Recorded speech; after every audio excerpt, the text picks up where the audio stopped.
Hello. Okay, we're live now. Okay, Are we what's there? up, guys? Welcome back to the Boiler Express podcast. I'm your host, the Ultimate Boiler, also known as Damon. We've got Dylan, Russ, and Frank with us as well. Chris is MIA tonight. He's doing busy lawmaker stuff. He's got a migraine. Don't make him Yeah. sound cool. Oh, yeah, he's got a migraine, so had to sit Got a this boo one boo in out. his head. Got a boob. He's got multiple boo-boos up there. Let's be honest. Love you, Chris. Glad to be back. We've got a fun episode tonight to talk about. I mean, lots of good stuff to talk about in regards to Purdue athletics. Had a really good, surprising win. And when I say surprising win, I don't mean I was surprised we beat Minnesota. I was surprised in the fashion that we beat Minnesota and the game that unfolded, especially after the first drive, because that first drive was capital U ugly on defense. And I was like, oh, this is going to be a long game. And thankfully they righted the ship in our group chat. And I was like, oh, it's going to be a long day, boys. Yeah. And but thankfully they righted the ship. Seems like I'm not sure what the difference was as far as like play calling goes. I mean, I know that they ran the ball a lot more, but I don't know what made it more successful. But we'll talk about all that and everybody's opinions on everything. But before we get into that, guys, it's that time of the year again. Thanksgiving is upon us, and I think we may have talked about this last year, but I don't remember what everybody's answers were. Yeah, Dylan, what's up? I would be remiss if I didn't bring up that it was Veterans Day. And shout out to our veteran of the Civil War, Mr. Russ Johnson. Hey, thank you, Russ. No, but seriously, thank you, Russ, and thank you to all the veterans that watch. Whether you talk shit about us or like the show, we appreciate you. Either way, thank you for the sacrifice that you make for not only your families but your country as well. Very appreciative of that. We can be idiots on the internet, so thank you. Yeah. So, but yeah, guys. So I guess we'll start with should we start with Minnesota or should we back it up and start with Samford? Because that was before Minnesota. Is that correct? A lot of winning to be talked about. I mean, it's just so many choices of wins. Frank, what do you think? Let's go sport by sport. So let's start with Minnesota. We'll talk about football. Then we can transition to basketball. How's that sound? Yeah, sounds good. So I'll just be totally honest. I was like, this is gonna be a long game after that. And I said that just a second ago, but I really thought it was gonna be a tough game, tough pill to swallow watching that game. After that first drive, and it just seemed like Minnesota. I mean, what was it? 4 plays, and they scored a touchdown on their first drive. Like, and going back and rewatching the game, they zoomed in on Ryan Walters' face, and you could see him 4 effing plays. Like that's exactly what he said, which I thought was pretty funny. He had no idea he was on national TV at that time. But and so not to like talk about football as a whole. I know we're focused on this game right now, but in my opinion, and this is totally off of like my eyeball test, not what actually is on paper or anything, but it just seems like every game kind of starts off like that. It's kind of like shaky the first couple of drives, and then it gets figured out. And it's like, to me, it's almost like, do we not game plan? And I know that we do, but in my stupid fan brain, I'm like, are we not game planning until the game starts? And then do we figure out what we're going to do? Like, what do you guys think maybe the reason for that is? Are you talking about offensively or defensively? Both. It feels like we're just not like it takes us a while. I mean, Minnesota, obviously we were, we got off we jumped out of the gate running, but it feels like every game starts off with like we're down, and not every game, but a lot of games lately it's been like, oh, we're down 14-0 before we do anything. Well, I definitely feel like defensively we kind of struggle at the beginning, at least for me, and I don't have anything to back this up, but it feels like offensively we do a great job moving the ball on our first drive. We just don't ever seem to score. Like we'll get like 40-50 yards and then end up punting or something. Like I think about Ohio State. I think about Iowa. Like we really moved the ball well in that first drive against Ohio State and against Iowa. We just didn't come away with points on either one of them, which has kind of been the story of the offense as a whole this season. Is moving down the field but not getting any points out of it. Mm-hmm. But yeah, this game against Minnesota, we had that crossover podcast with the Sky U pod last week, and everyone was predicting a low-scoring game, a game that was kind of dominated by defensive lines, and we saw the exact opposite. In my opinion, we saw Kydron Jenkins and Nick Scorton have the least impact on the game on any game that we've had this season.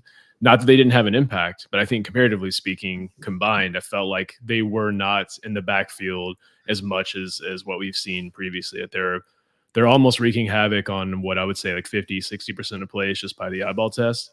In this past game, it didn't feel that way, but it really feel like the corners came to play, the linebackers came to play. It wasn't that Scourton and Jenkins had a bad game by any means. They just weren't. We didn't win this game in the way that I thought we would. I thought it would be an ugly win. I thought we'd have to eke one out. And yeah, I mean, we can Hudson Card, there was an unquantifiable something different about him. I don't know if it was confidence. I don't know. He was doing the right things. He was making the right decisions. He had a certain element of moxie about him, I'll say. He looked really comfortable. Like he looked really comfortable. Yeah. Like he looks like he's in his zone. Yeah. I would agree with that as well. He looked comfortable, and I didn't get to watch the whole game, but from the clips that I did see, I mean, it was just night and day difference than the last 3 weeks. So it's good to see that these guys can, even though, because and Cody Abrams says, can we appreciate that the running backs didn't fumble the ball at all? We can definitely appreciate that. Yes, absolutely. We had a scare there.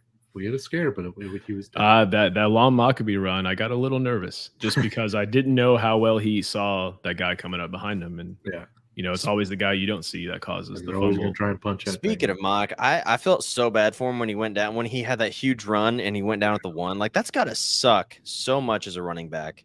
You always see him 62 yards, and and he's always that guy that kind of ekes out a couple extra yards even with that contact, but with the dude coming behind him, just kind of got his ankles pretty good. That's got to suck. I think Frank or Russ has brought that up, how much it sucks to be the running back that takes it all the way down the field and then they bring somebody else in to punch it in. It's like, damn it. It's a fantasy football nightmare too, Yeah. But Russ, I have Tony Pollard on my team. Trust me. Russ, I have a question for you. When I made my comment about Scourton and Jenkins, you kind of looked at me like you disagreed. I'd love to get your take on that. Well, I think one thing that stood out to me with Jenkins was I think he did pretty good in coverage. I think that's been one of his weak points is when he's not rushing the quarterback, he's a liability, but he actually graded out fairly decent, I think, for somebody whose specialty is rushing the passer. I think that was pretty impressive that he, some of the times it was just because he happened to just kind of, he looked like he was on skates, but he turned around, was in the right spot, and was able to break up the pass or, able to at least, cause enough doubt in the receiver's mind that they didn't catch or can make the pass or make the completion. So, well, I feel like there was a defensive adjustment in the second half where we were dropping him back more. Like he would line up on the line of scrimmage looking like he was about ready to pin his ears back, and then he'd drop back into like a middle of the field zone. And Kyle McManus was trying to drop him back, trying to get the ball out quick on something like a crossing route or something, or a quick slant, and Jenkins would be right there to break up the pass. So I think I definitely felt like we played defense a little differently. I felt like we played a little bit more zone, maybe a lot more zone than we normally play. But there were a lot of showing blitz and then dropping into coverage and just confusing the opposing quarterback. But that was my take. I thought Yanni had a pretty good game as well. Maybe we need to have GK3 come out to games more often. I mean, for the team as a whole, putting 49 points up against Minnesota, who's got a pretty stout defense, was pretty awesome to watch. But I think Yanni is somebody who maybe isn't I know we talk about him, but I think he's maybe not talked about enough. I feel like he's really developed as the season has gone on, and he's gotten more comfortable in this new system. And I'm really excited to see him play next year. So I'm excited to see how he continues to develop. Yeah, and we really need it at that inside linebacker position because we've had some injuries there, and depth is at a premium right now. OC Brothers I think he's out for the season, right? Unfortunately. So it's basically just Yanni and Clyde Washington at that inside linebacker spot. And not to fight the stats guy with stats, but did you happen to see who our highest graded defender was? According to PFF? Highest graded defender? No, I didn't look at the overall defense, but I looked at positions. Nick Scourton. Oh. Yeah, I mean, I just feel like comparatively speaking, he wasn't causing as much havoc as he normally did. His pass rush number, guess what his pass rush number was? Since you're saying it's good, I'm going to say 92. 91-1. So, okay. Yeah. Dang. That's crazy. We got a comment here. What's up, going on, Nick? Nick? At the game last night and on Saturday. Nick, I was also at the game last night. we'll get to last night's game here in a few minutes. It was a fun one. Mhm. But I walked around for a while and I was like, surely I'm going to run into someone I know, and I didn't. So I wish I would have ran into you. And that's something I'm interested to talk about, that Xavier game here in a little bit too, because I, of course, am happy with the win, but and we'll talk about it later. And I'm not agreeing with all of the negativity that was coming out of that win, but it was funny seeing, because I didn't get to watch a lot of the game. I had it up on my screen, and I was just, because I was working on something else, so I'd see bits and pieces. But I swear, maybe it's just bad timing, but every time I looked at the screen, we were turning the ball over. Zach missed like an easy, hook shot or layup or something, and I was like, "What are we doing?" But we pulled it out. So I just need to go back and watch the game as a whole. But sorry, go ahead. I was just gonna say, let's wrap up football. I feel like there's a lot more to talk about on the basketball front. There's more games been played, and there's a lot. So we torched Minnesota. No one saw that coming. The Minnesota podcast, didn't see it coming either. They actually ranked themselves last in the Big Ten, which I thought was a bit of a stretch for anyone who didn't see the Big Banner podcast power rankings. But now we look on to Northwestern, a team that's been hot lately. They smoked Wisconsin this past weekend. I'm going to welcome Dylan back after he's had some technical issues. I will say one thing before we get too far into Northwestern. I will say, and I've said this a couple times, I don't know if I was adamant enough about it going into Minnesota, but I did point out a few times post Illinois that Illinois was an example of, if we protect Card, that's how good our team could look. Because our defense was there for the most part. Our defense has been, at least average, if not above average in a lot of the games this year. It's our offense that hasn't picked up the slack. And, I didn't expect it necessarily maybe to happen in Minnesota, but I wasn't really surprised because we've seen, it was a small sample size in just Illinois, but we've seen what happens when we protect Card and give him time. And I would say it wasn't necessarily just that he looked confident in the pocket.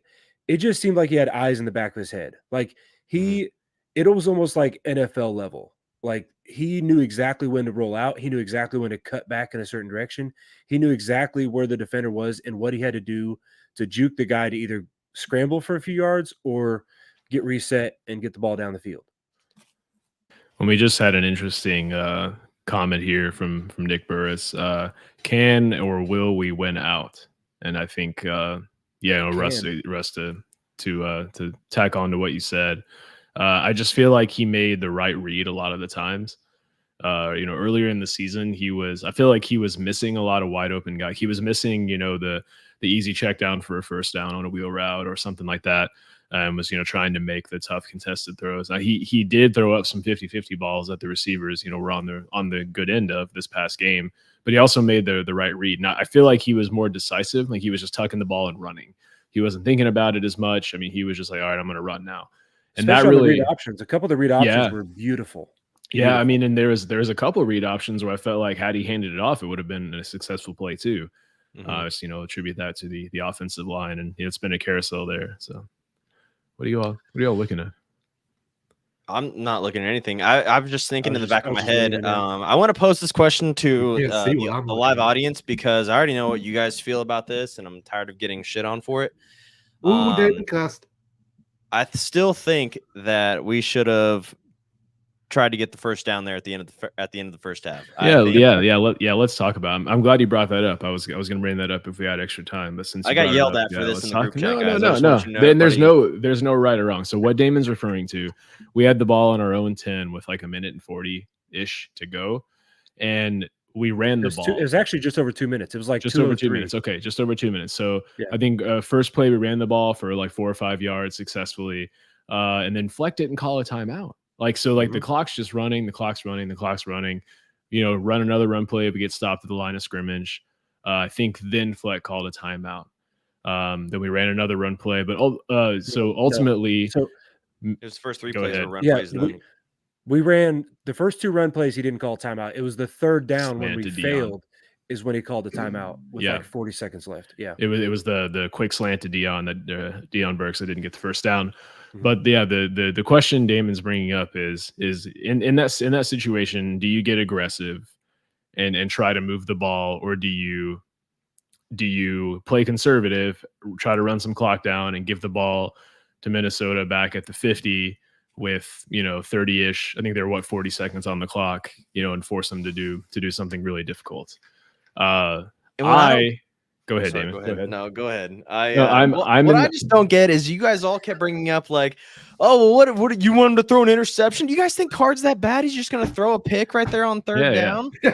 People have Well, been critical of Card all year. Like, yeah. I'm talking about you guys. I'm not talking about people. I'm talking about you guys.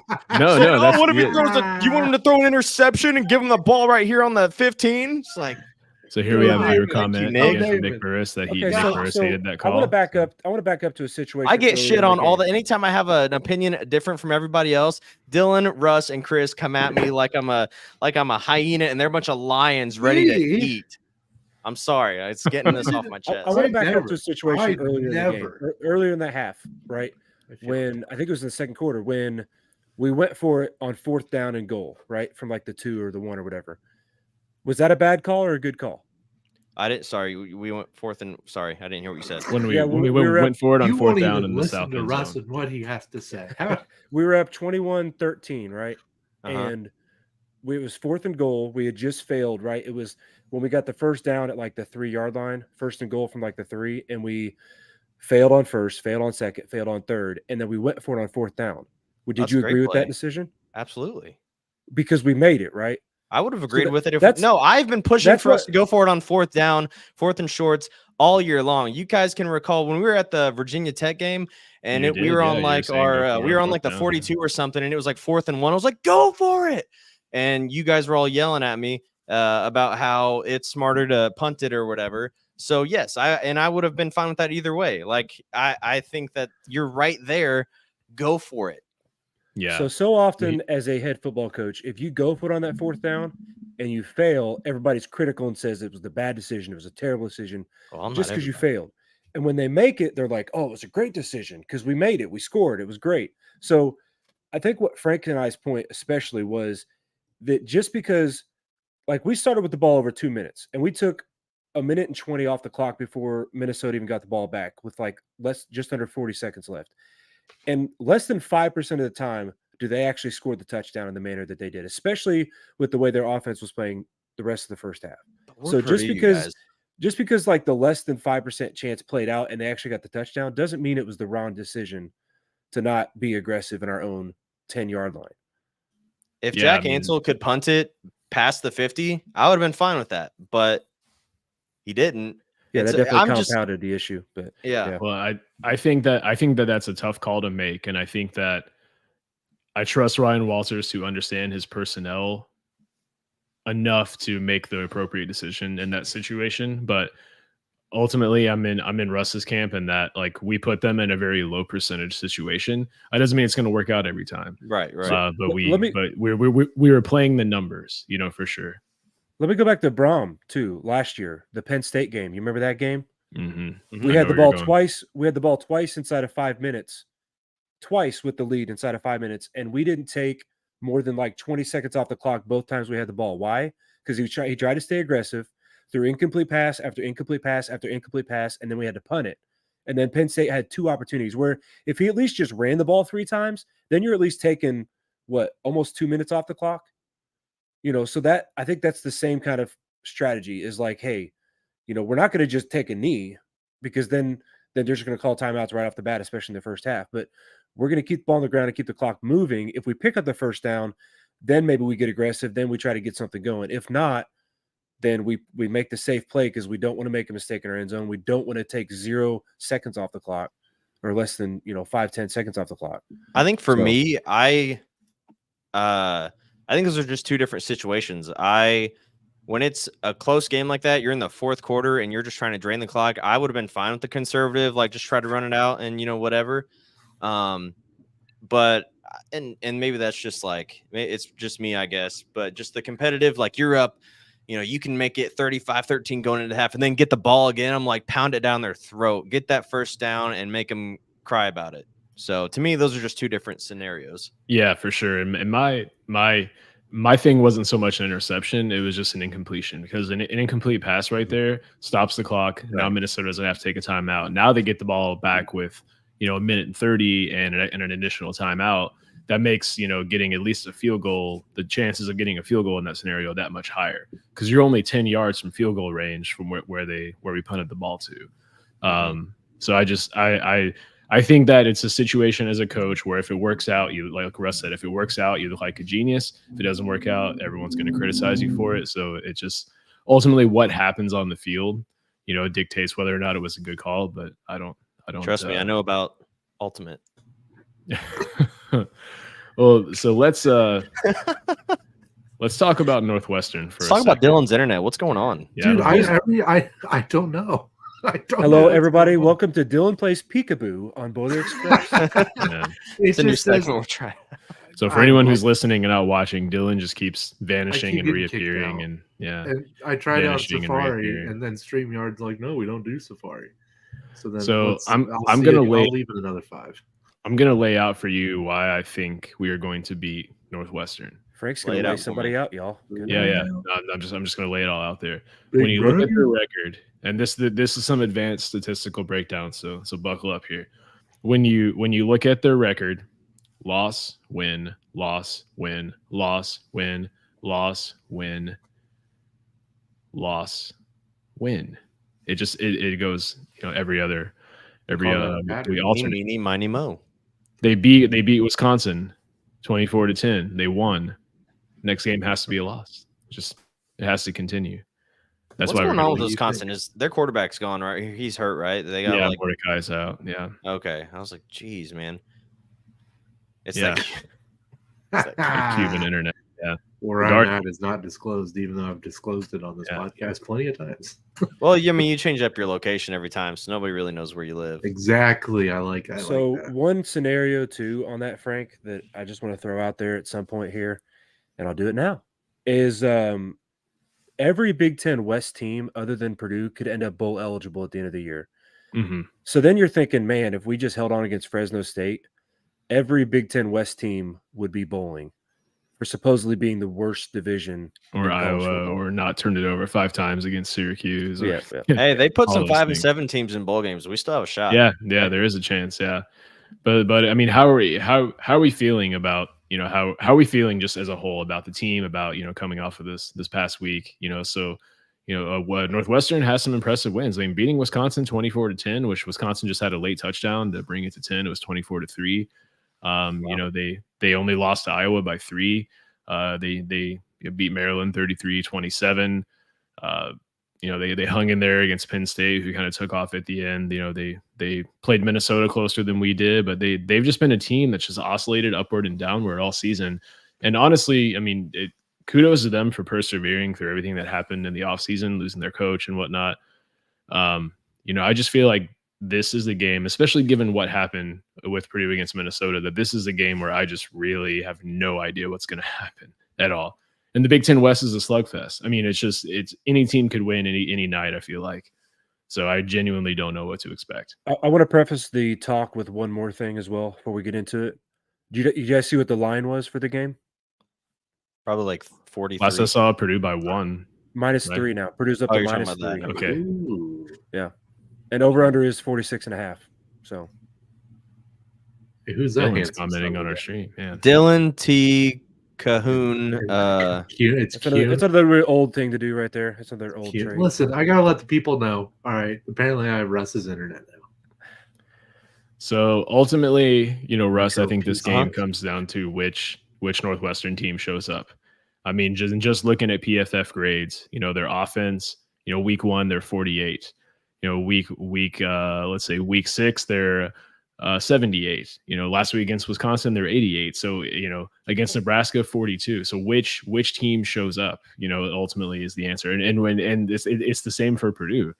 But I really think this game is as good as a coin flip. Like, it's just who shows up, that ultimately that's the big question. Ben Bryant's been up and down. It's just there's a whole lot of question marks here. Purdue's really banged up. I don't know Northwestern's injury status, but I genuinely don't know what to expect. Anyone have any Anything to add to that? Yeah, I have no idea how the game is going to go. I've just been sitting here thinking, isn't Ben Bryant like 100 years? Like, how old is Ben Bryant? Because wasn't he like, didn't he play for Clemson and then he transferred to Northwestern? Is that another quarterback I'm thinking of? That was Hunter something, wasn't it? He played at he was like a 5-star, went to Clemson, and then he transferred out, and we were like in the running for him, and then he ended up going to Northwestern. Anybody remember who I'm talking about? Hunter something, I think. Oh, we need a recruiting department. Yeah, that doesn't ring a bell to me. Not saying it's not real. I believe you. Yeah. Well, Yeah, Cody yeah, Abrams said that Coach Walters definitely brought out the I'm not going to read the rest of that. Brought out the brass balls. Brass balls. Went no brakes and all gas. That's what I wanted to see this year. You know, that's what I like too. I don't care if we lose by 50 if we're just aggressive and we just play hard. And Speaking of playing hard, I want to see Ben Farrell flip some more dudes. That was awesome. That was so good. Oh, so good. And then he retweeted it too, and he's like, "I don't see a problem with this." Right? No, I didn't see a problem. So Damon, to answer your question, Ben Bryant came in from Cincinnati.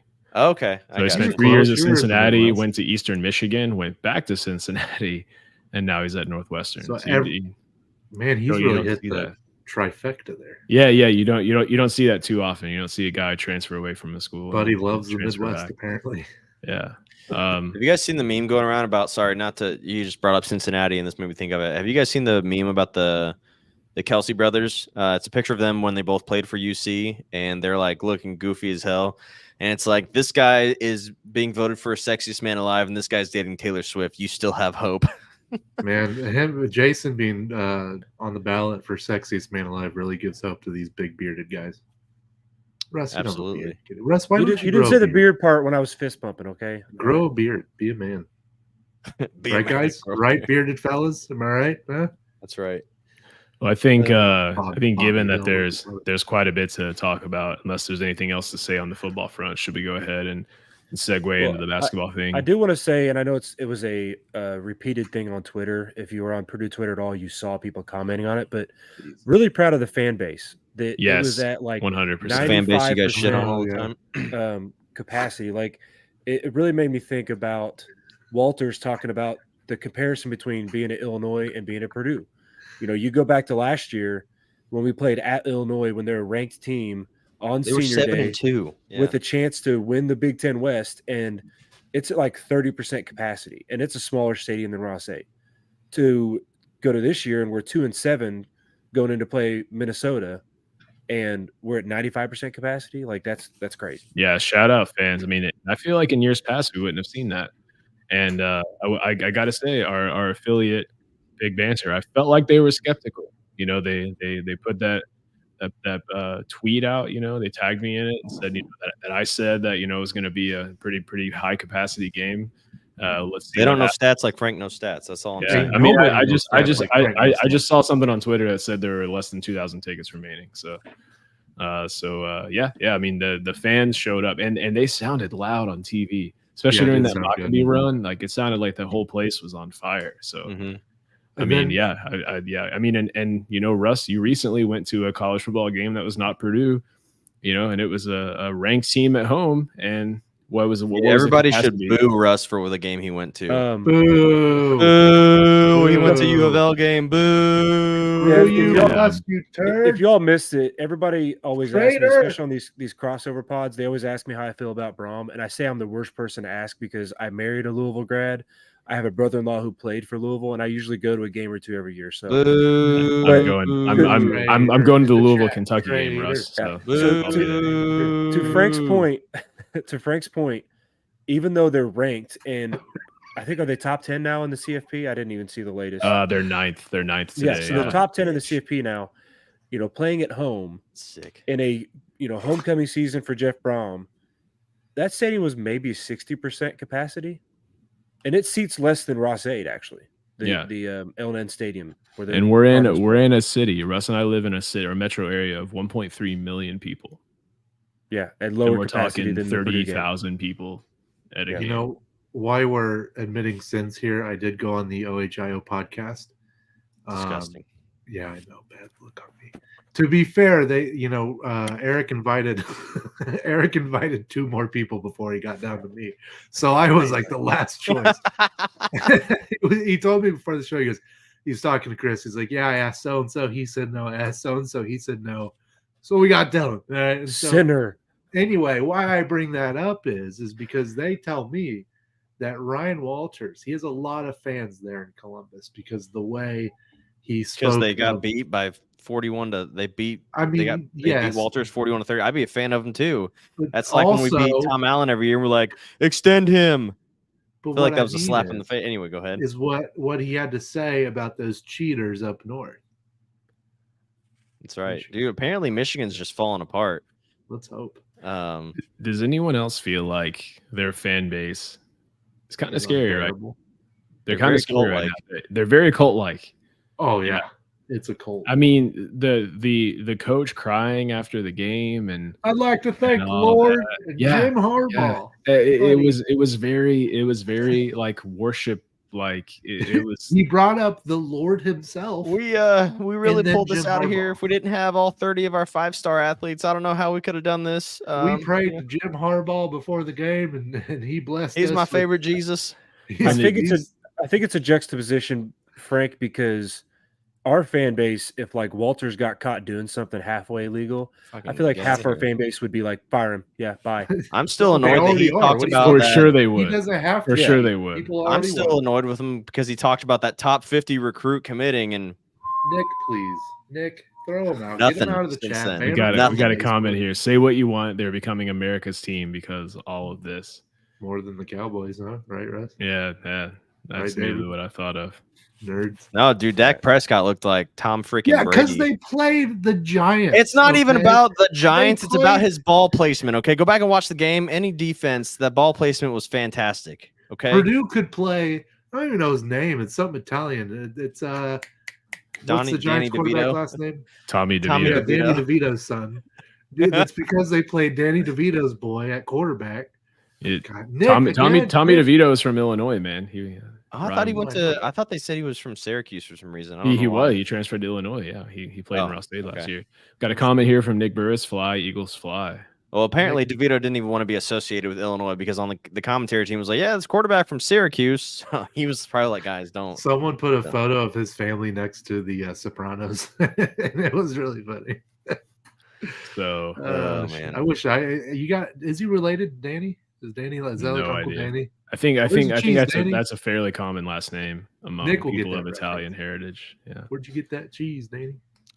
You guys So remember? given- Did you guys given we're watch? at the halfway point? Let's talk basketball for Let's a get minute. it back on the rails here. No, they're just like there's a lot to talk about in the basketball front. There's a whole lot to talk about. Do you guys remember I'm Don gonna- Vito from Bam Margera? Oh, Did for you sure. watch Yeah. that? Don Vito is That's hilarious. me on the podcast. What are you talking about? Anyway, okay, now I can move on. I really wanted to say Yeah. that because we're talking We're about just bringing Vitos out and- That's Italian. going to be a clipped video right there. There's a lot to talk about in basketball. Hey, you guys remember? He's making them at night. I knew you'd get it, Nick. God, you're Oh, the yeah. best. Nick, You get a free- Nick, the other day I had a something pop up on my phone. It was a video of you shotgunning that warm Coors Light. I don't know if you recall Ooh. that or not. I have a Nick, video of that. If you Calling don't him recall out. that, I'll send that to you. send him a link and, Um, you know That was before the Purdue Michigan game, the one where it was super hot. That was the Harbaugh air conditioner locker room Oh, game. Yeah, it was that game. We're America's team. air conditioner gay, AC gay. Yeah. West Nick Burris says, Lafayette. "Oh boy, do I ever!" Yeah, that was Nick that was deserves fun. a medal of honor. You guys Yeah. realize we didn't even do a basketball preview, did we? And I just missed the No, we podcast? didn't. We've all been busy, but let's Yeah. take Cody's question here. I have a question for you guys. With the mojo of the basketball team they have, can they carry it to the Maui Invitational? So let's Absolutely. preview the Maui Invitational. Does anyone know what the matchups actually look like? We play Gonzaga. Yeah, I know we play Gonzaga, but what are the other Fraudulent ones? Zags. Who's got Chaminade? Like that's the question. Kansas, of course. Kansas always has Chaminade when they're in Maui. Yeah, they Yeah, paid for so it. they're kind of spotted a win, aren't they? Yep. Can't wait for so Hunter it's a- Dickinson to drop 15 on him and be like, Oh, wait till you see Perry Ellis. Oh, wait, never mind. Yeah, so I mean, I think ultimately we're going to learn a lot about our team in this little tournament here. So, Purdue plays Gonzaga, and then after that, we would play if we win, assuming we will win, which Gonzaga hasn't really been tested nor played very "We've many only played games. Yale." Yeah, Yeah, and then they're playing like a division 2 school tonight. So assuming we beat Gonzaga, which isn't too much of a stretch, we would play the winner of Tennessee and Because Syracuse. they're down like one of their best players, right? The transfer. I What's thought his name with the headband still there? I thought it was some transfer from like Eastern Washington or something that was like supposedly really good. They lost him. Oh, I didn't know that. I haven't looked into them too much. What's that guy's name? Tim?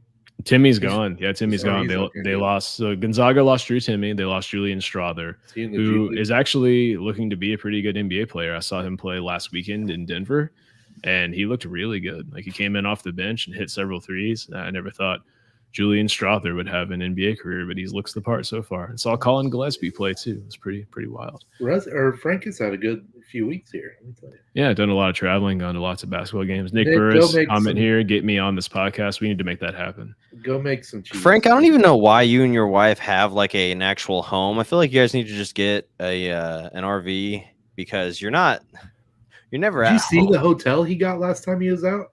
And you can't take an RV to Europe, so Yeah, there's a European yeah, travel. They can figure Russ out a makes a way. good point there. Yeah.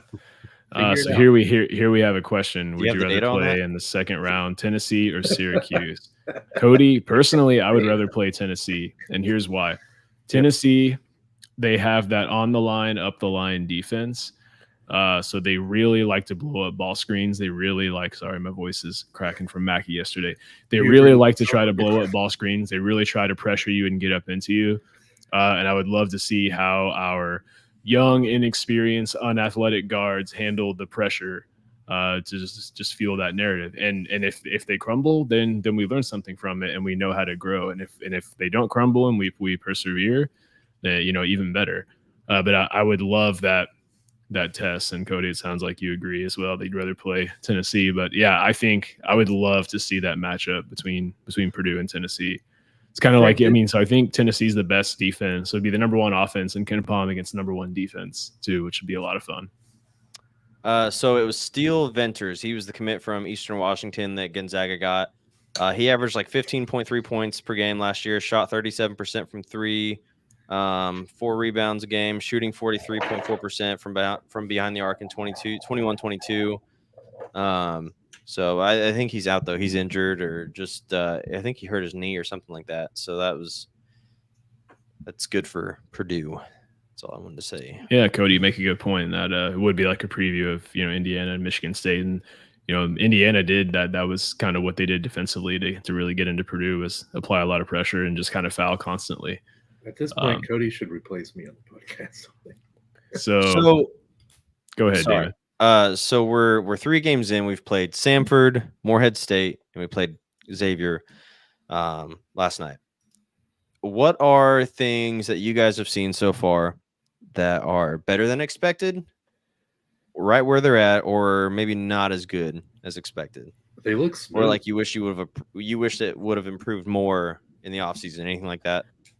Yeah, I mean, so to like I feel like I'm gonna sound like Matt Painter here, because like he'd be like he can have a 50-point win and sit down the press conference and just be like, we didn't rebound very well, like we didn't box out, like he just but what is better than expected? I'm gonna say the newcomers. I really felt like this was gonna be a team where we were just gonna have to rely on Morton, Gillis, and guys like Heidi, guys like Lance Jones, and Miles Colvin would get much more limited minutes and more of a limited role. And I just didn't expect them to contribute to the level that they have. I mean, Miles Colvin was huge last night in the game against Xavier. Lance Jones was huge. He played huge minutes in that too, game. like down to the wire minutes. Yeah. Colvin did. So I think that is that's unexpected. That's kind of been better than expected. So what hasn't been as good? Rebounding, honestly. Like I think that the rebounding hasn't been. I mean, not that we haven't rebounded well, but we haven't rebounded up to what we're used to seeing. I think last season, or for the last 5 seasons, I even went back, Purdue had an offensive rebounding percentage around 40, and we're about half that this season. But outside of that, I mean, not much else. I mean, I like the fact that we seem very balanced. And I guess one of the other things that hasn't necessarily lived up to expectations has been just individually Trey Kaufman Wren yet, but I don't think that's an issue with him so much as it is being on the floor with Edey. I mean, Edey's just going to clog up the paint, and he mostly plays in the paint. Dylan, Russ, what do you guys think? Yeah, so a question that I might want to ask, but I don't know if it's kind of out of bounds to ask about, misuse or use of a pass player. But I wonder if, to go back to last year, if Painter maybe regrets the use of David Jenkins Jr. a little bit, because I wonder what he could have looked like had he been the starting 2 and Fletch been the starting 3 last year. And we started either Gillis or TKR at the 4 and then Edey at the 5. So I wonder if that's maybe a transition or a change he made this year. If Lance Jones is just that much better than David Jenkins Jr., which thus far it looks like he might actually be that much better. So being in Mackey last night and sitting just behind Purdue's bench, I will say, and Painter said this too, he is not a fan of the deep threes. Like he was reprimanding Lance Jones verbally for the deep threes. It was pretty funny to hear. Matt Painter mic'd up is the best. I could listen to him and his timeout speeches. This game is not for the weak. Yeah, I love that. I love that sound clip. But it's just like move. I think that when Lance Jones in transition can stop and hit a 30-footer, like that is demoralizing for another team.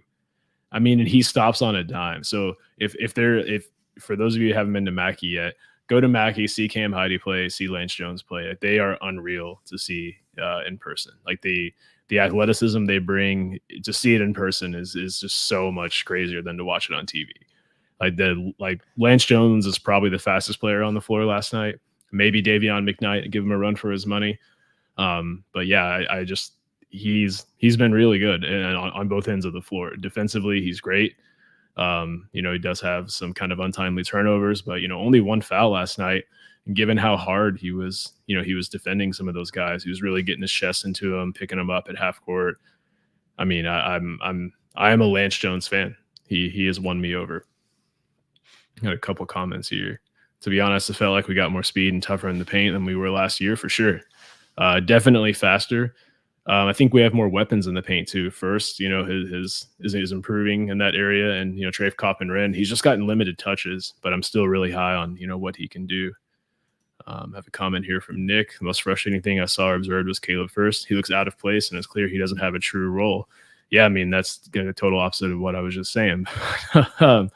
No, I think Caleb Furst is struggling to figure out where he fits in. I think Painter is struggling to figure out where Caleb Furst fits in.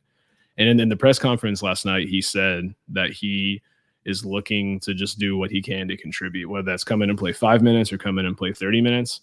But I felt like two things happened last night for Purdue that were really beneficial just for them as a whole. The defense sagged off of Caleb Furst. I don't know if any of y'all watched that clip that I sent you last night, but like their center was just like, nah, go ahead and shoot it. And Caleb Furst said, all right, I'll shoot it. And then the same thing happened to Ethan Morton, and both shots went down.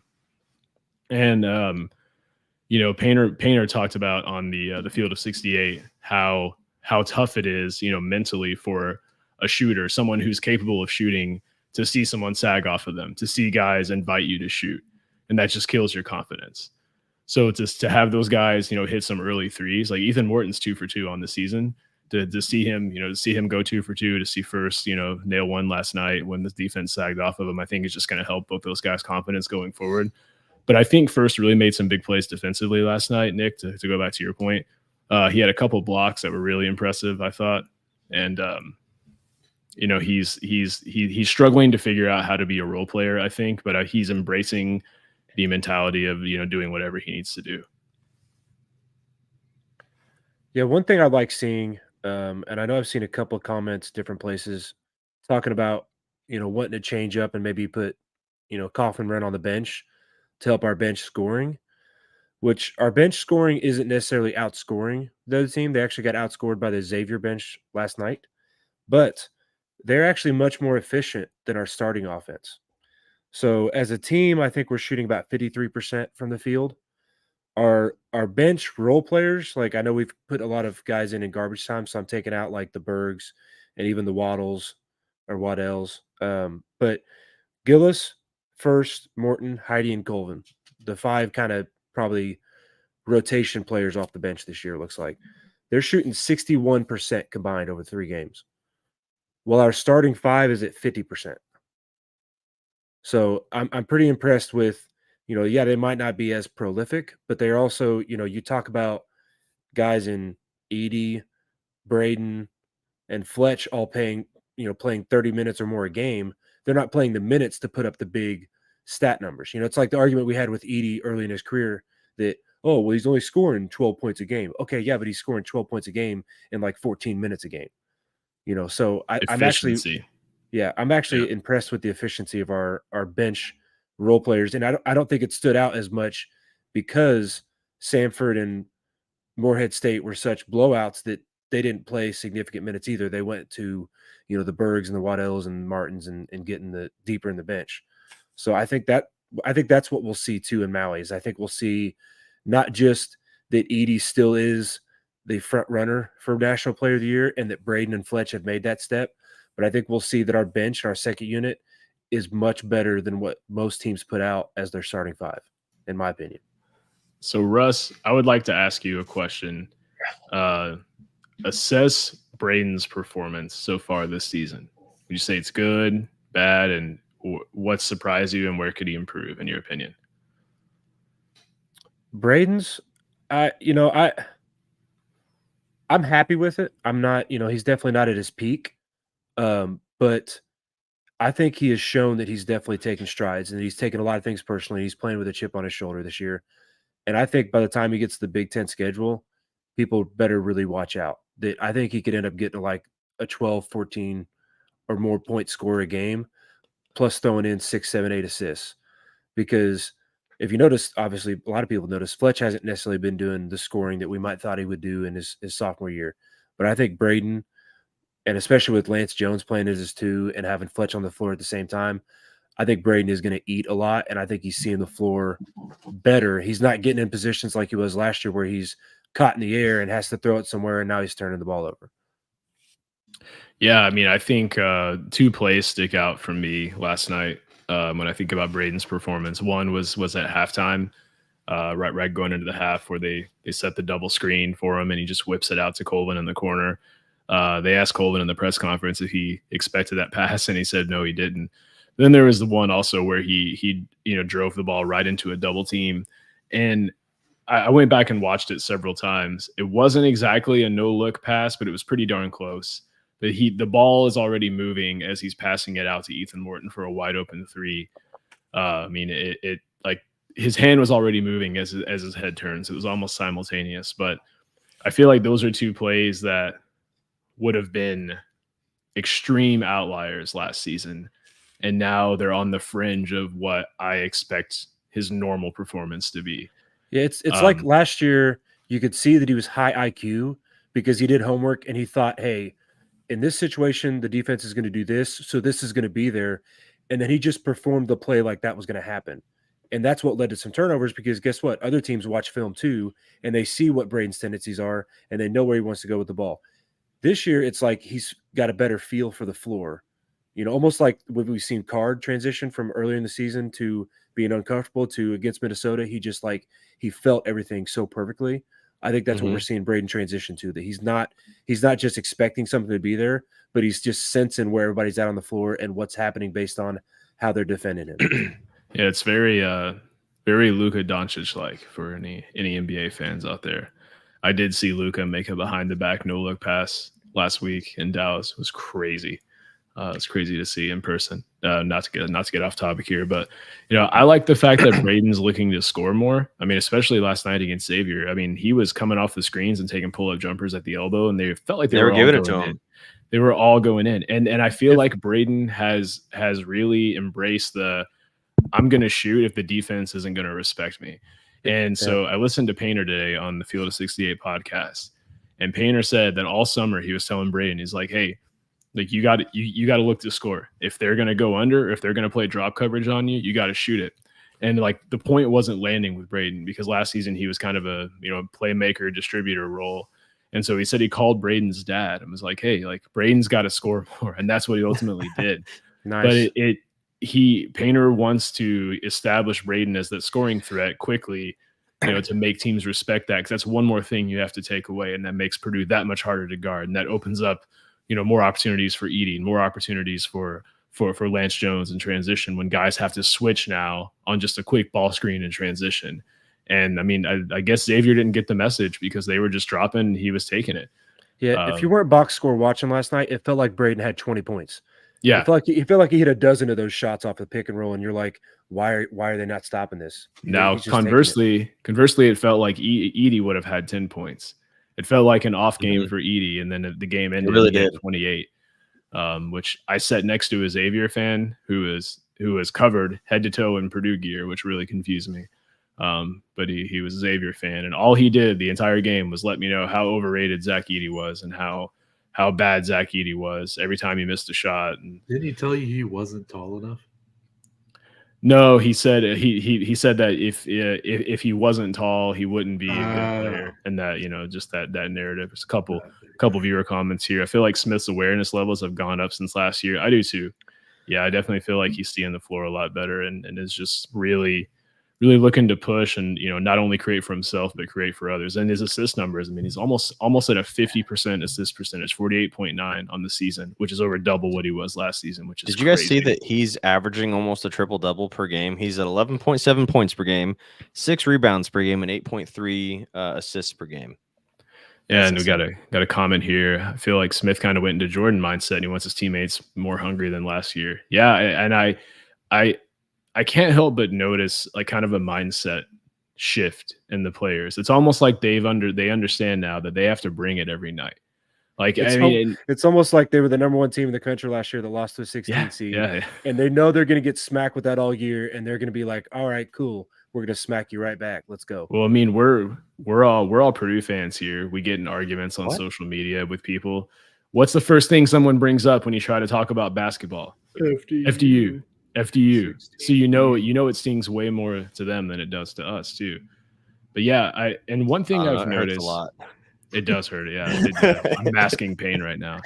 But one thing I've noticed, and I want to get your all's take on this, and I had a non-Purdue fan bring this up to me today, and it was the only other person that had noticed this besides me. But it feels like Edey is almost playing with a little bit more relaxation. He's not playing as intensely as he has in previous years. It's almost like he's purposely just dialing it back just a little bit. Instead of giving that 105%, he's given 85 to 90. And I think it's an intentional thing. I think it's him trying to pace himself. But I had someone bring that to me today. It's like, or tell me that today. It's like, it doesn't seem like Edey is playing as hard as he normally does. Like he's playing a little bit more laxed. I would say that for the first 2 games, so we also played Morehead State and Samford. So he didn't really have to. Xavier, he turned it on because he kind of had to. Scored 28 points, 11 rebounds. Yeah, so, it was 10 for 11 at the line. That's even more impressive, honestly. It just feels like he was always the guy that, and I feel like maybe earlier in his career, maybe he had to give 110% every, to get playing time. And I don't think it's a scenario where it's like, okay, I've got my NIL money, I've got my National Player of the Year, I've made my mark, I don't need to play hard. I think it's just him understanding that it's a long season and he wants to be, he wants to be fresh, for every game. I feel like he went in a similar arc last year as well, though. Like, because if you remember, in the PK Invitational, he's laughing with Drew Timme and stuff right during the game, and he's semi-relaxed and like. But then the National Player of the Year stuff started coming up. He started getting a target on his back. People started talking about, they don't give him. They call him differently. They give him all these fouls, and people started getting very physical with him. Like especially once you got in the middle of the year, towards the end of the year, that's when you started seeing him having cuts and bruises and stuff all over his arms, and it started getting him really, really fired up. And I think that's what we'll see once we get to conference play, especially we get into some of these games like when we play in Toronto against Alabama. If that gets physical, that's going to be crazy. You'll see him crank it up for sure. That'll be such a home game for Zach Edey. It's not even going to be funny. Oh, yeah. I definitely feel like last night against Xavier, which one of our viewers said he was there, maybe can tell me I'm wrong or right on this. But man, it just felt like he was getting fouled. Like he was getting fouled before he caught the ball. He's getting fouled after he caught the ball. He was getting fouled on every shot. It Like, happens just every single play. Like he's always getting drugged down to the ground by one arm. Yeah. I mean, it I mean, happened it's the first 2 games of the season too. It's terrible, and it's Yeah. just that's why he's doing that tip out so much. I feel like is because that's all he's got is that one arm because he's getting drugged down by the other one. And so I think it was here we go. We have an agreement here. He was getting hammered. They were hanging on him exactly. And I think it was I'm not a fan of this guy, but I think it was Jeff Goodman on Who, the Nick? Field of 68 podcast. No, Jeff Goodman, who said that was his first time seeing Zach Edey play at Mackey, and he said that he was just getting fouled every single time he came down the court. And he said that it was just absurd how they didn't call some of the fouls. And people who dislike him, which seems to be everybody, like Zach Edey has become public enemy number 1, it seems. But it seems that everyone who doesn't like Zach Edey thinks the opposite, that he commits a lot of fouls and camps in the paint and should get 3 seconds on every play. So the guy How next to dare me a center be in the paint? That's yeah, ridiculous. so the guy next to me kept saying it's like 3 seconds, 3 seconds. He just kept yelling it over and over again. And he What was sure to happens let me when you're know good. that he was sure to yeah. let me know that Purdue was going to repeat what they did in the tournament last year because they don't know how to play defense. We'll at least make it to the round of 32 this year. I think That's why that so. guy's in the stands. And, Yeah, I was like, okay, nice talking to you too. I think he was just really mad because Xavier lost, so he's trying to make himself feel better. But I will say I went to an Iowa Purdue Iowa game last year. I think it was, or the year before. I think it was last year. And there was the one Iowa fan that I felt like was in the entire arena sat right next to me, an older guy, and he was so cool. He was like, "Is it like this every game? This is incredible."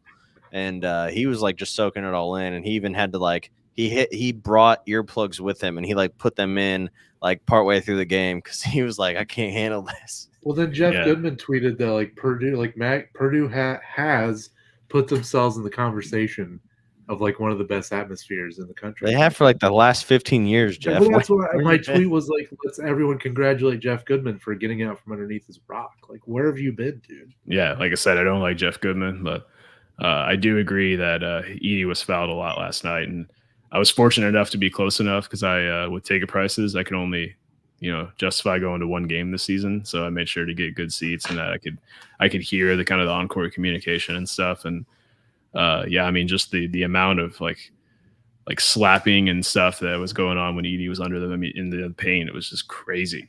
Mhm. But yeah, I mean, he doesn't complain. As Painter said, stop complaining to the refs. I don't know if you guys saw that or not. That was awesome. That was awesome. Yeah. And Braden was like, "Yeah, my bad." Yeah. But yeah, he's right. I mean, love Jaden Ivey, but how many times did we see him just stand there and argue with the ref instead of getting back? I'll never and forget playing that clip defense? against Rutgers. I will never forget that. Yeah. Love That's Jaden why Ivey. so many Pacers fans hate LeBron, because that's what LeBron's either making a shot or he's complaining about a foul or both. I think it's hilarious that Jaden Ivey's being sat in the NBA because he's not playing defense when NBA teams are scoring 130 to 150 points a game right now. It's like, who's playing defense? I don't think anybody is. Well, Well, and like that's Frank pointed out, that it's because some of the guys are generationally different on offense, and Jaden's not exactly to that point yet. But yeah, I think that like people do play defense in the NBA, but the games are longer, the possessions are shorter. You only get 24 seconds, but I mean, ultimately, I think Monty Williams, Jaden Ivey's coach, makes a really good point in that everyone's an elite scorer at this level. Like you are you don't get to the NBA unless you were like the best scorer on your college team, typically, or top 2, let's say. And so that's where you set yourself apart, is everything else that you do, right? Because everyone can score. So how well can you rebound? How well do you set screens? How well do you read a scouting report? How well do you defend? Ultimately was the main thing that he pointed out, and why it's not starting Jaden Ivey. But I think he makes a fair point, but it's a very antiquated way of looking at the NBA, because there are some players like James Harden, for example, who everyone knows he doesn't play defense. But Dude, that clip of that broadcaster going in on him the other night was awesome. It was I don't know. amazing. It was That was truly amazing. so It was. good. He went on for like 2 minutes. For anyone who watches the NBA and hasn't seen the announcer talking about James Harden, yeah, it was. And the other broadcasters were just sitting there with their mics like just Yeah. very uncomfortable the whole time. They didn't know what to do. But he was like, James, you're the dirty roommate. You're the, like, when everyone has it's like, man, every roommate I have is bad. It's like, that's you. You're the bad roommate, man. I mean, it was. Let's address some comments here, Dylan. We have one here. Where is Dylan? Yeah, I'm right here on my internet. If it would figure that out. And then one here. Can we address how laughable IU Bro, looked let's against address Army? Ryan Curry, who cooked against IU for Army. That kid was on Yeah. fire. Thank you for your. So yeah, like I'm not one to publicly bash IU per se, but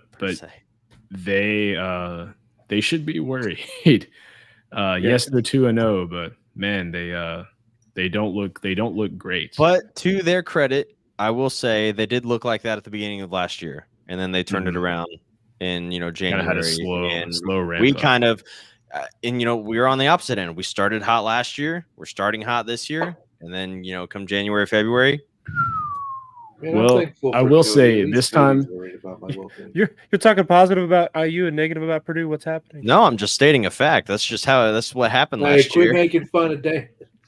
But I think like when we look at McKenzie Mbako, right? Like he's the savior of IU, and I swear it's like summertime is the best time to be an IU fan because Did you say Romeo Langford or did you say? Yeah, I'm right. sorry. Yeah, Oh, my- Romeo my Langford fault. was the previous fault. savior of Yeah. IU, but it's the best time to be an IU fan is the summertime because you get a new recruit and everybody can freak out about how great he's going to make the team. But Nerds. I will say, offensive rating of 59.6.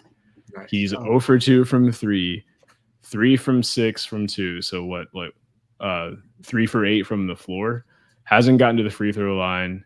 I mean, it just for a guy who's looking like he definitely doesn't look like a savior so far.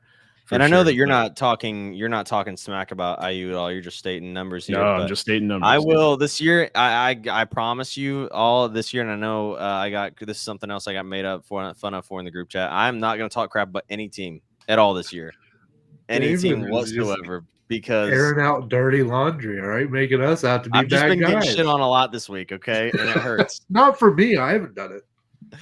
No, So- and Damon, I respect that. I really do. So Because Illinois lost tonight to Marquette. I was checking to see did Michigan State did that's not a decent loss though. Marquette's pretty. win. solid. Marquette's ranked number 4. Yeah, Okay. but Maryland's first loss. I'll be honest, I giggled. They lost to Davidson. Their second loss, I felt bad. Hey, I just want the I Turtleheads don't to feel see bad. this. Look at this. Look at this. This sticker I have on my. So You're in unity with the turtles. that's Save right. the- I'm save in the unity sea with the turtles. Turtleheads. Can't wait to Save see the- a comment at 2 a.m. about that. Got a couple comments Too here. busy Granted, I getting know it's straws early. stuck in their nose. I feel too that the field we could face in the tournament is deep and talented compared to the last 2 years. Agreed. I think we're going to learn a lot. We're going to learn a lot about this team in the Maui Invitational for sure. Let's clear the elephant in the room. IU is trying their hardest to be like us, and they will never be us. The hate Yeah, I is mean, they contagious. say, IU fans say the same thing about Purdue, right? But, one thing I do want to say about IU, I finally see why they like Xavier Johnson so much. Like, I have truly wondered his entire career, what is it about this guy that they love so much? And I saw it against Army. Like, he just kind of took over that game, commanded the floor, didn't put up a ton of points, but did everything else you need, to win, was distributing the ball, and just really took over as a leader. And I finally see, why what he added. You're saying to that team. Xavier Johnson single-handedly took down the U.S. Army. Yeah, he did. Yeah. But yeah, Michigan. I mean, so we, for those of you who don't listen to the Big Ten Huddle, you should. Russ and I were on there and we previewed the Big Ten basketball, but we basically talked about the Big Ten being, Indiana, Purdue, Maryland, and right now it looks like in Michigan State as well, kind of being the Michigan State, Maryland, Purdue being the top 3, Indiana possibly being number 4. But right now, I mean, Michigan State and Maryland, I mean, Duke isn't a bad loss, but who did they lose to? James Madison, which I did have a Michigan State fan today tell me that that's not a bad loss because they're now ranked. So Send Maryland to the MAC. Wait, what? That's not a bad loss because the Dukes aren't ranked. No. So it's so a Michigan State fan today on Twitter said it's not an embarrassing loss because James Madison is now ranked. I'm like, they're ranked. Oh, is now ranked. Yeah, they're ranked because they beat Michigan State. Like, had they not beat Michigan State, they're not ranked. It doesn't work that way. What would we be saying if that was a Purdue loss though, and they were ranked? Would we be saying, I think that's what we all said with not to bring it back to football, but that's what we all said with Fresno State. We all said, oh, see, they're a good team, they got ranked. and we Yeah, got beat by you're them. right. Everybody was talking about how You're bad right. Fresno State is. Well, So Damon, way to call us out. No, you make good points, Damon. You do. Nick Burris comment here: Purdue versus Arizona at That's Gainbridge gonna is be going to be crazy. bonkers. I'm going to that one. I've had my tickets for a while now. I got them over If the only summer. they would I'm quit changing pumped. the name of the arena every 5 I'm years. pumped for that game. That's going to be a great game. I Like still all call it- likelihood, a Still top 5 Canseco's way matchup. off. Yeah, it's going to be nuts. It's Can't still wait. Conseco in my mind. And just stylistically, Arizona is one of the fastest. They are the fastest team in the country officially as of today. That may change between now and then. Purdue's kind of middle of the pack. They're faster than they were last year, but not fast per se. But yeah, it's going to be a good game. Sorry, go ahead, Russ. Well, I was just going to ask 2 questions. I was going to try to get back to the Maui Invitational a little bit. Yeah. We talked about would we rather play Tennessee or Syracuse in the second game. So I want to ask, who would you rather play in the bottom part of the bracket? I assume it's Kansas, but yeah, it is. Yeah, Market Square Arena till the day I die. Russ remembers Rome. Like, what do we? He built it. I remember the RCA Dome. Dang it. Yeah, I didn't so say do I I. remember that. Kansas, Yeah, that was a Chaminade, while ago. UCLA, and Marquette in the bottom of the bracket. Would you guys rather see? I guess to me, it's either Kansas or Marquette. Would you rather see Kansas and play possibly the number 1 team, or Marquette? I'm worried about whatever mid majors in our bracket right now. So That's what I care about. I view this It's not tournament. March, Damon. Calm down. I'm sorry. Oh, we're talking about. I thought we were talking about March. My bad. Wait. Did Nick says Uh. he played in the RCA Dome? Is there something Really? about Nick I don't know? Nick played in the RCA Dome. Yeah. Well, was it like for a- state? Was it like state football or something, like a high school football state title? Nick, give us a little background. would've on It was that. Why? it was when they bring the 4th graders on at halftime of like a Colts game. They play like a few. No. Play a little flag football. Stats championship. Football nailed it. football stats championship. I assume they mean Oh, state. Frank Hey, was there too. Frank won that a few times.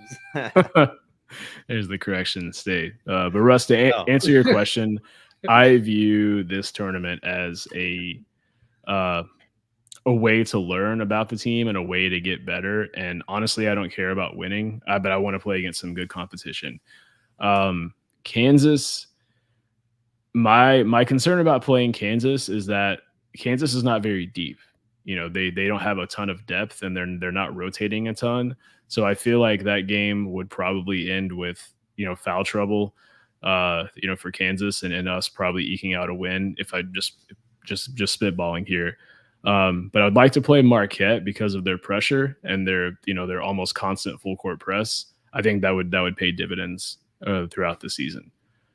So I also just don't want to have to see Hunter Dickinson willingly again. And I as think well. that'd be a really good game too, because Marquette's probably gonna have a little bit of a chip on their shoulder for not being able to pull it out against Purdue. Last year in Mackey when I thought they had the game won, and then those last 5 minutes, Purdue really come back. So I think they play with a little bit more, moxie, a little bit more of a chip on their shoulder.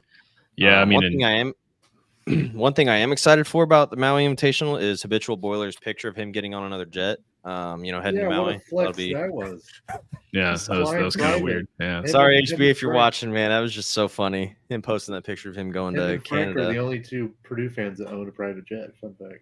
I don't own a private jet, but I should. You do. Quit flexing. Yeah, Quit being I should. humble. We know you. We saw you stream from the last hotel room. Yeah, you had 2 sinks in that son of a gun. 2 sinks. We had I did 2 have sinks. I had a Oh, kitchenette, man. I mean, that's crazy. Yeah, it's better Russ, than the Russ, hotel what about sinks I you? stayed Who at. would you rather play in the bottom bracket, Russ? I mean, I would want to see Kansas or Marquette. That's why I narrowed it down to those Yeah. 2. If I picked, I definitely want to see Kansas. I want to see Okay. the highest ranked team. I want to see a 1 versus 2 matchup because, I mean, honestly, we could see 2, maybe 3 1 versus 2 matchups this year. Purdue involved in, Purdue, Kansas, Purdue, Arizona, Arizona. and maybe there's an outside shot. Purdue, Alabama could get there. Ooh, that'd be a lot of things would have to change for So, Alabama to yeah. be a top 5 team. But I mean, So it's especially not in a at the short period. regular gym it's in. It's in a different location, right? Since Yeah, because of the whole fire in Maui. Yeah, so if you wanted to go to Maui Invitational, this is the year to go because it's usually incredibly hard to get a ticket, but now it's like 3 or 4 times the size of the normal venue. Oh wow. So Guys, Cody has a great idea here. I have a comment from Cody. BXP needs their own private plane. Brother, For listen, sure. you keep listening, you keep tuning in one day. well, the guy that has money on this pod just keeps buying horses. So Yeah, if he could maybe yeah. a buy guy a jet- buys one horse and he's now whatever. If you Go ahead, Damon. I know you got something to say. Go ahead. I was gonna say, if you strap enough horses together, could we like Boys, put listen. some wings on there like a Pegasus? Just We can't fly private, but if you want to fly or go stagecoach, I'm your guy. dude, Well, you the spend money stagecoach like didn't that. work You just too, drive around Mackey Arena with a stagecoach, like a carriage, and just like pick up people that parked, all the way See, at I don't Chris's like house and that had to stuff. walk Last 6 time- miles.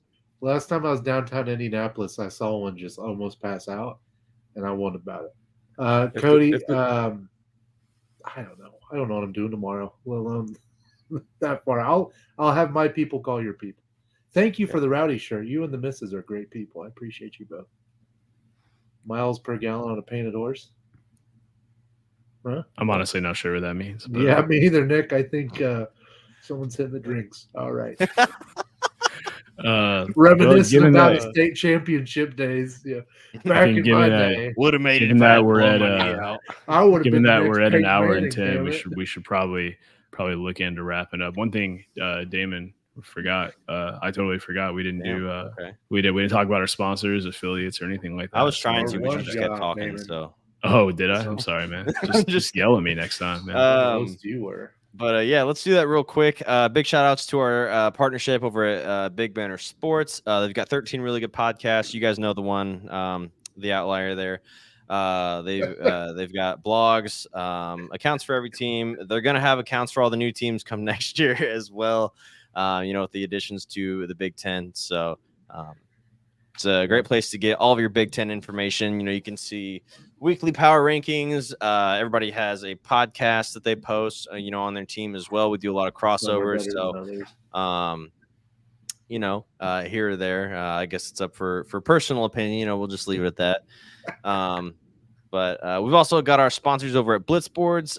Again, huge shout out to Blitzboards. I've got mine behind me. Dylan has his as well. I wish Chris would have been here. I would have asked him about his how it was using the Blitzboard over at Michigan, because he went to that football game and it looked like it was a good time. So again, great for family parties, great for tailgates, great for really anything. Even if you're just hanging out with some friends, it's a great time to pull it out. Really, Which I think Cody ordered one. Cody Abrams, he ordered a Mackey Arena one, and I'm really excited to see what that looks like when he gets it. So Cody, if you've gotten yours yet, or whenever you do get yours, you're gonna have to send a picture. They Okay. have the Katie fucking signature and everything. Did you say Keedy? Oh my I goodness. did. Who's Listen, Keedy? Fake fan. my Jeez brain Louise. is mush. I've been Yeah, nonstop. dude. since, like, And that's just like our it is. former football coach Jeff Boom. My uncle used to pronounce it Brome. He'd be like, Jared Brome. Jared Sindelar. Sindelar, yes. Yeah, Jared Sindelar. yeah. I got Jared Sparks and Elijah Sindelar mixed up. I'm they're sure same- together that'd be one hell of an athlete. So, Oh yeah, Right, for sure. That's what For I'm sure. looking for. Absolutely. That's what I'm trying to put into existence. but yeah, big shout out to our sponsors over at Blitzboards and one of our newest sponsors over at Martin Vintage. Use code BXP at checkout for 10% off your next order. They just came out with some new merch not too long ago. Really, really cool. I wore it for the first basketball game of the year last week. so comfortable. Obviously, it's very good luck. So I'm going to continue to wear that. I'm not going to wash it all It year. is a quality shirt. Like, I Big got fella mine. It is friendly too. nice. I gotta let people know it is big fella. They really are. They hug you they like hug you, but not in a bad way. Not in the gut, but it hugs you in the shoulders, so you look a little buff. That's right. Love it. Beautiful. You don't have to work out. Just buy Martin Vintage shirts, and you'll look great. That's right. It's like getting a compression shirt. It's like it's like getting a compression shirt almost. Or what are those? What are the other shirts that people always talk about? They're like plain shirts that everyone's like, oh, hide your man boobs or whatever. It's Wife like beaters? the true classic tees or something like that. Probably I shouldn't don't know. I always, put it that way. but yeah. Anyway, that got way off the rails there. Hey, But yeah, Russ, shout out you to all of our sponsors there. Appreciate it. You guys use code BXP at checkout on Martin Vintage. Go to Blitzboards, tell them we sent you there. And of course, check out Big Banner as well for 13 really good podcasts and blogs. Russ, you met one of our friends of the program. Oh yeah, how was that Tyler running True. into Tyler? Tyler he's a cool dude. It was cool meeting him on Saturday. He's got a lot of music coming up. He's working on.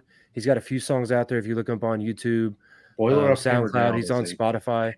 Yeah, he's got the Boiler Up, Boiler Down kind of anthem for Purdue, but he's also got some other songs out there. He actually has a vet one too that I listened to. It's pretty cool. He shared that Oh, nice. on Twitter. But Keep yeah, there's a writing few other down songs here. out there, and he may or may not, because I don't know if I'm allowed to say this or not, but he may or may not have an album Insider. completed or close to completed that we Ooh. might be sharing on this pod. So He's making us an yeah. intro. We got to stay tell him tuned. what we yeah, want. yeah, he's working on an intro. So You know, what was my favorite part of you meeting Tyler was your text trying to find him. You sent a picture of like this area. You're like, "Where is he?" And Dylan zooms in on. He's like, "He's literally right there." Yeah, Russ. I sends never a- met the guy. I never met I the know, guy, it's- so I didn't it's know. funny. What's that? What's the long photo called? Panorama. Panoramic. Wow, you are He so sends old, a panorama photo, Good and I'm like, night. I zoom in and I zoom in right on Tyler. I'm like, he's right just- there in the. You know what's photo. funny is I can just imagine Russ doing this too, just like following that line that goes across the way. Oh, Russ, I love you, buddy. I'm glad we But- extended this podcast by about another 5 minutes there to get that in. That's great. Well, guys, great episode. If you're still tuning in at this point, God love you. You know, we really need you guys. So Use hashtag Um, Russ is old for 10% off at Martin Vintage. That'd be great. Russ, have you gotten your We blitz could board probably yet? make it happen. Can you imagine explaining that to our sponsor? Like, hey, we want our code to be Russ is old, Russ not is old. BXP. It's Russ is old. It's in the works. I've seen some pictures of it, so I know it's coming soon. Russ is ancient. Hashtag Russ is ancient from Nick Burris. He is. He is. Oh, He is. shoot. It wasn't enough that he beat me a couple weeks in fantasy football. There, we gotta. I've given up. The Coonsville Pro Painters. I've given up on fantasy football. Hey, you're still in a playoff spot, but you're the team that I think I can catch and sneak in the playoffs. Yeah, but I pull lost out to a dub. Damon. I lost to Damon. That's true. And I didn't even touch my team. And I think I had a couple of did I. positions that were like on a bye week too. So- Then I lost You had, Aaron you Rodgers. had three I lost guys on a Kirk bye when I Cousins. played you this past week. Yeah. yeah, dude. I haven't I thought touched my about team saying since week something, but I one. didn't. And it ended up being a close game. So Yeah. The No, I Achilles haven't has touched been my the team since Achilles week heel. one, dude. I get all excited about it at the beginning of the year, but then I'm like, I don't know what the hell I'm doing, and I just get We need a frustrated. trophy. Why haven't we had a trophy? Why don't we have a trophy? Well, the season's not over yet. We can get. I think one I'm still. am I in 9th out of 10 or 8 out of 10 or I'm like Hey. close to last, but I'm not last place though. So whoever that Oh, boy. is, Yeah, or post Sky that. U we called out last week that didn't even know he was in the league or kind of knew he was in the league. Yeah, he's one that's in last. Those guys were totally, good. I like the Sky U Pod guys. That's totally ski you. I'm sorry. Ski Every U. time I read that, Gosh, I never say Sky U Pod in my head. It's always ski you pod. I don't know what I'm talking about half the time. Why am I? I don't know what to do with my hands. Anyway, on that note, guys, we need to get the heck out of here before we all say something stupid. Too late. So we'll see you guys next week. Appreciate you all. Boiler up, hammer down, and let's beat Gonzaga on Monday, I think. Because Ags, So let's beat Gonzaga on Monday and have something cool to talk about on Tuesday. Gonzaga's a fake. Boiler up. And Northwestern. Beat Boiler Northwestern up. too.